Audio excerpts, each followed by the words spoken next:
isminden әзірленген исмалар жаңа әйгән микрофон бергенler. Бuna orada bir әйгәншілі болады. Біздің әзірленген отыр бөлігіміз бар. Шыраптағы манзара премиясының ең бірінші көмеш медалі белән бүләкләнә. Профессор, спорт устасы, Россияның атказанган, Татарстанның халық артисты Салават Зәкиулла Фәхретдинов.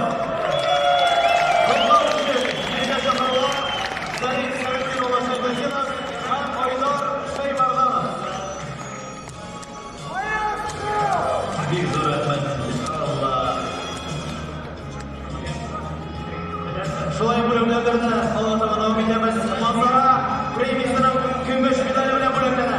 Лайыш муниципаль районы советының аппарат җитәкчесе.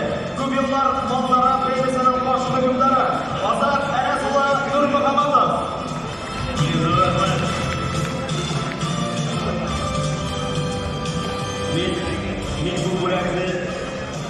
Мен bu бүләкне былай дип кабул итәм.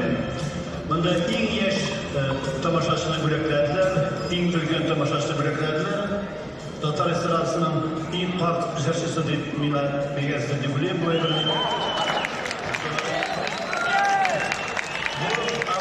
Bu әлбәттә аванс белән теге ни өчен көмеш алтын түгел.